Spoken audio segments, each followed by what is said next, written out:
What in the world is going on in Minnesota?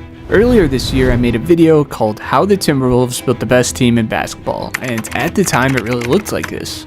Watching the Timberwolves absolutely hound the defending champion Denver Nuggets was easily one of the most impressive defensive outings I've ever seen in my lifetime. These guys held the best player in the world's team to 35 points in the first half. Fast forward to this year, and these guys are barely scratching 500 while the locker room is clearly in disarray and the future that seemed all so bright is looking much darker. Things are not looking good in Minnesota, and where the hell do these guys go now?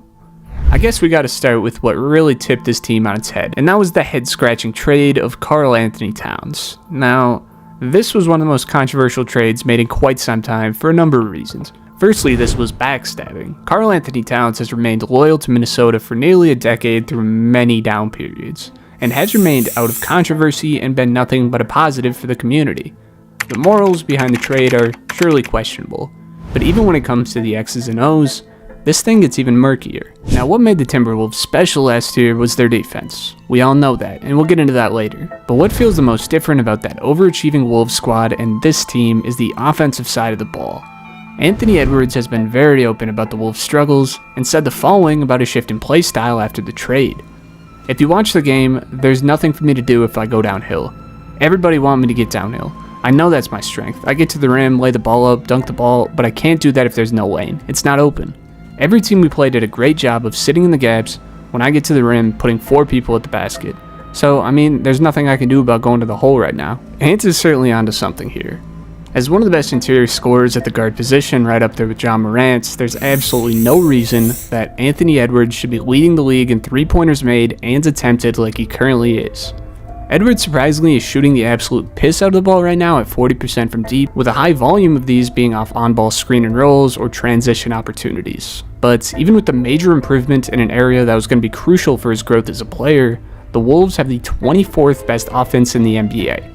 There could be some other answers you point to. Conley's getting older, Naz Reid and Jaden McDaniels cooled off a bit, but at the end of the day, I don't see a world where these offensive struggles don't get tied back to their 2 glaring trades. Even when the Wolves were giving the Nuggets the belt to ass, the Rudy Gobert trade was still a massive miss. I know this is easy to say in the moment, and it has been beaten to death, but the package given for Rudy Gobert crippled the Wolves' flexibility in the future given all the assets that they shipped out the door, as well as their flexibility in the moments, given the way you have to play with Rudy Gobert on the floor. Now, Rudy is not a useless player, as many like to say, but on the offensive side of the ball, he's basically just a very expensive screen setter. Rudy Gobert in the wrong system can cripple an offense if you don't know how to hide him. And I'm not saying that everything was always perfect, but having a guy like Karl-Anthony Towns on the roster made this possible. Some of you old heads in the comments can get mad at me, and that's okay. Karl-Anthony Towns is the best shooting big of all time in my opinion, and this was close to a necessity for this team. With Rudy clogging up the paints, I don't care if Towns scores 0 points, but having the ability to stick your forward at the hash, and you have to respect it, not only provided a 20+ point scoring threat, but let Anthony Edwards be the engine of the offense while allowing Rudy to be a capable dump-off guy. The offense had its flaws, and at times certainly wasn't ran to perfection.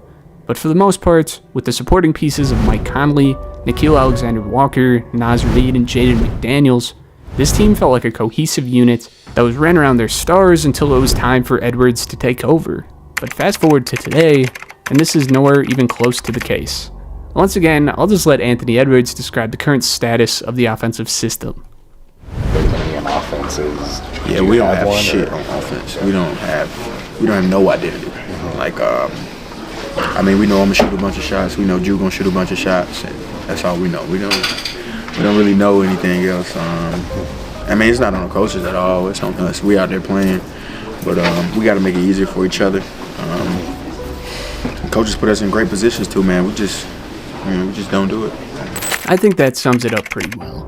With the unexpected addition of Robert Dillingham, Wolves were looking to be setting their focus on improving their offense and investing in the future, as they had a hole at the guard slot with Conley on his last legs. But moving on from Towns to bring on Julius Randle destroyed this offense beyond belief. Julius Randle gets a lot of hate, and has for a while now, as a player that doesn't play winning basketball. And honestly, this seems to be the case. Randle is playing some of his most efficient ball to date at 47% and 37% shooting splits. But it's not just the shot selection with this guy. The second the ball seems to hit Randle's paws, this dude instantly is trying to put a crater in the left side of the floor. Isolation offense can be incredibly efficient in the modern NBA if you're running it through the right player with the right players around it. Julius Randle's not that guy, and Rudy Gobert's on the floor. The Julius Randle monkey wrench really destroyed the whole flow of the offense altogether, man. In reality, you really weren't going to find a better four to pair with Gobert. Although it wasn't exactly seamless at first, as Gobert and Towns played together more and more, they seemed to only get more and more comfortable. But Julius Randle is an especially bad pair with him.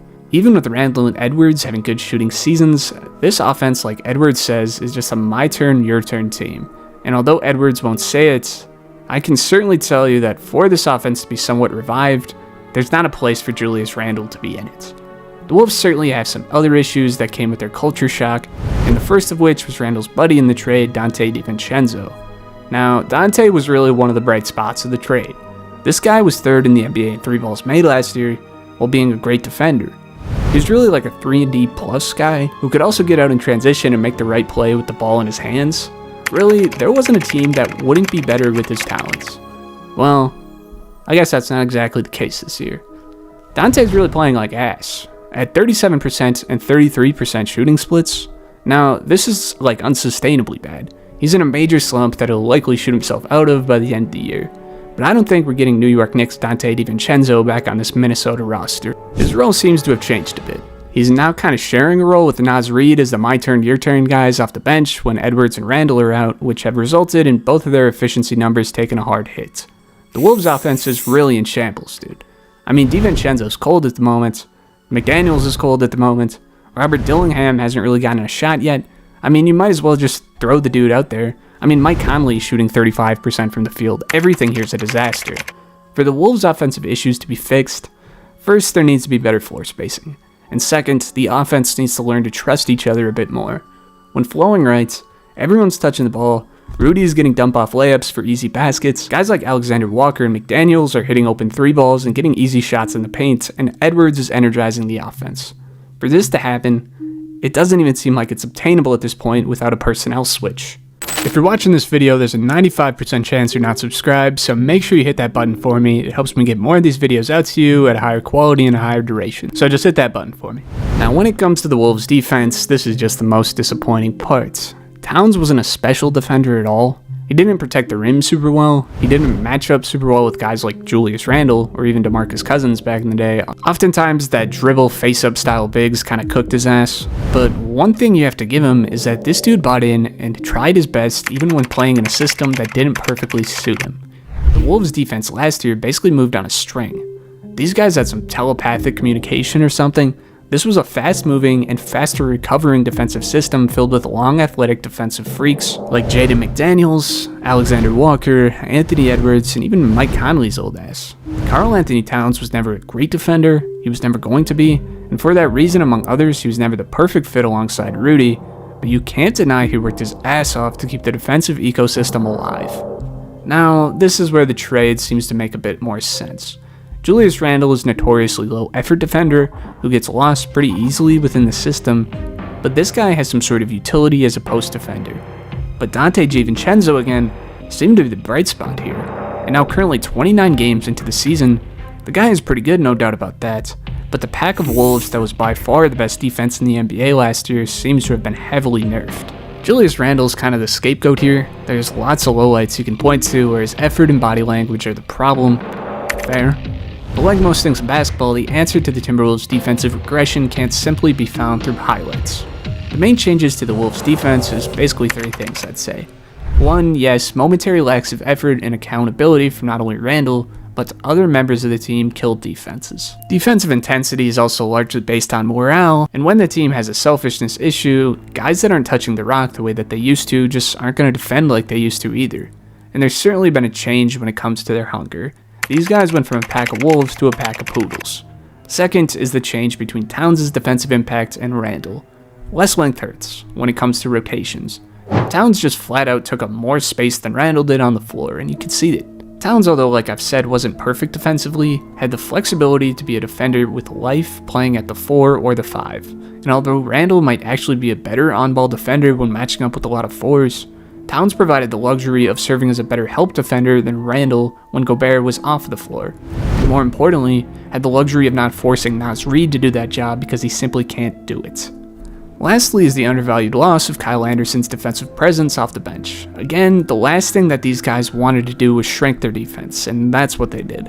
I mean, when you lose a role player, roles change. Now instead of this cohesive unit, this is just a talented yet average defensive team that's 4th in the NBA. I mean, Jaden McDaniels has some atrociously bad on-off numbers this year, which you could likely correlate to his new role. Going from the off-the-ball swarming guy that was matching up with stars with a pack of wolves behind him to basically just a star stopper forced to go one-on-one with the best players on most teams. Defenders, like offensive players, need to play in a system that fits them, and this team is no longer capable of doing what they did last year, so is now just playing a completely different game. I mean, this Wolves trade is a major lesson that moves have ripple effects. I mean, with trades like the Kawhi to the Raps move, there have been talks about whether chemistry really matters like that, and clearly it does, as you can see. Being able to fit still matters, maybe even more than talent. And when you're giving up such a major piece of your franchise, you better think about how it affects every single dude on your roster. Now, some people are saying that the Wolves traded themselves out of contention, which is true this year, I think. It's a wash, but there is still likely a roadmap to success for Minnesota. Given they only control one first-round pick over the next 7 years, this thing is going to be hard, especially given that their core was built through the draft, but there's still a few moves on the board here. I mean, first and foremost, the only way to make sense of why they moved Towns in the first place is to get rid of that fat 4-year, $220 million they gave him. And after this year, Randle has the option of opting into his final year of the contract to earn $30 million. Ideally, this dude just pisses off. I mean, maybe management should hire some muggers or something to get him out of Minneapolis, but regardless, soon $30 million will be off the books, or in what's probably more likely, an expiring Julius Randle will be their best trade bait on the roster. I mean, either way, get Julius Randle and his contract on a bus and just send him as far away from this team's future as humanly possible. This is not their championship power forward. Rudy Gobert will be less overpaid next season as well, leaving some money for a star-level player if they can land one. But really, it's hard to imagine a championship-level number 2 signing in Minnesota. Small market teams play on hard mode. It is what it is. And if they want another star, which they most likely need, one of the guys like Jaden McDaniels or Naz Reid may have to be packaged as well, which is likely hard to hear. Even though the Wolves royally blew the last 3 blockbuster trades they've made in Towns, Gobert, and Jimmy Butler, it seems like they might have to trade back into championship contention. Should also mention here that many people have questioned why the Wolves moved on from Town and not Gobert, and giving them a little credit, I think it's more likely that Gobert's trade value on the open market, given that contract, has heavily dwindled as his reputation as a defender has fallen and he isn't getting any younger. But I mean, I don't think Minnesotans would be too upset to see this guy go either if in any way tradable. It's not all doom and gloom in Minnesota. DiVincenzo's still on a team-friendly contract, Nas, Na, and McDaniels are still keeping this one promising core alive, and with a star like Anthony Edwards, anything is possible. But the future is not looking as bright as it did just a few months ago. Thank you for watching. If you made it this far, I'll see you boys in the next one. Peace out.